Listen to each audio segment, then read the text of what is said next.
అశోక చక్రంలోని 24 ఆకులు బోధించే భావాలలో మొదటిది చాస్టిటీ అంటే పవిత్రంగా ఉండటం.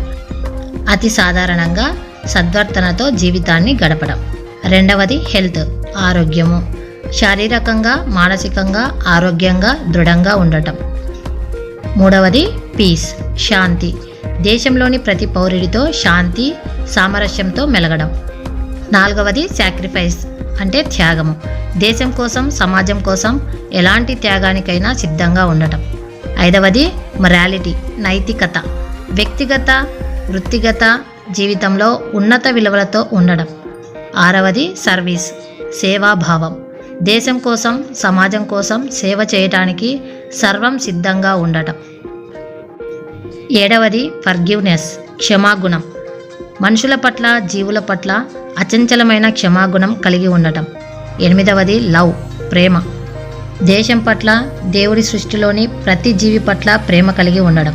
తొమ్మిదవది ఫ్రెండ్షిప్ స్నేహభావం, పౌరులందరితో సుహృద్భావ సంబంధం కలిగి ఉండటం. పదవది ఫ్రాటర్నిటీ సౌభ్రాతృత్వం, దేశ పౌరులందరితో సోదరభావంతో మెలగడం. 11 ఆర్గనైజేషన్ నిర్మాణం, దేశ ఐక్యత సమగ్రతను బలోపేతం చేయడం. 12వది వెల్ఫేర్ సంక్షేమము, సమాజానికి దేశానికి మేలు చేసే కార్యక్రమాలలో పాల్గొనడం. 13 ప్రాస్పెరిటీ శ్రేయస్సు, దేశానికి ఆనందం సంపదతో కూడిన అన్ని రకాల అభివృద్ధి సమకూరడం కోసం పాటుపడడం. 14 ఇండస్ట్రీ పరిశ్రమ, పారిశ్రామిక పురోగతికి సాయపడటం.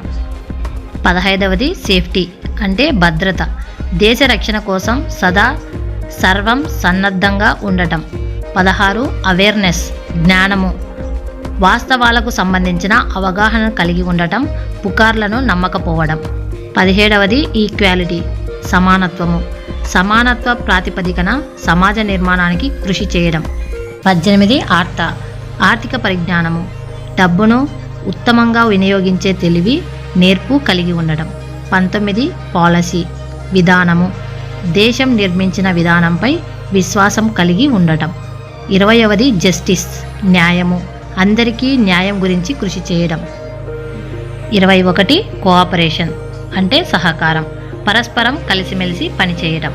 22 డ్యూటీస్ విధులు, ప్రతి ఒక్కరూ తమ విధులను నిజాయితీగా నిర్వర్తించడం.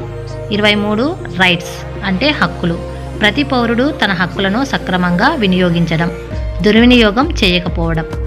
24 విజ్డమ్ వివేకము, సందర్భానికి తగినట్టు వ్యవహరించే వివేచన, పుస్తకాలలో చెప్పని జ్ఞానాన్ని కలిగి ఉండటం. ఇలా అశోక చక్రంలోని ఒక్కో ఆకుకు పవిత్రమైన అర్థం ఉంది. ఇవి వ్యక్తి సంపూర్ణ వికాసానికి తోడ్పడతాయి, తద్వారా దేశ పురోభివృద్ధికి దోహదపడతాయి. ప్రతి పౌరుడి హక్కుల గురించి విధుల గురించి స్పష్టత ఇస్తాయి. ఒక్క మాటలో చెప్పాలంటే ఇవి దేశాన్ని వ్యక్తిని సమున్నతంగా నిలబెట్టే పదునైన ఆయుధాల లాంటివి. వాటి పరమార్థం తెలుసుకొని జాతి నిర్మాతల స్వాతంత్ర సమరయోధుల కలలను నెరవేర్చే దిశగా మనం కృషి చేయాలి.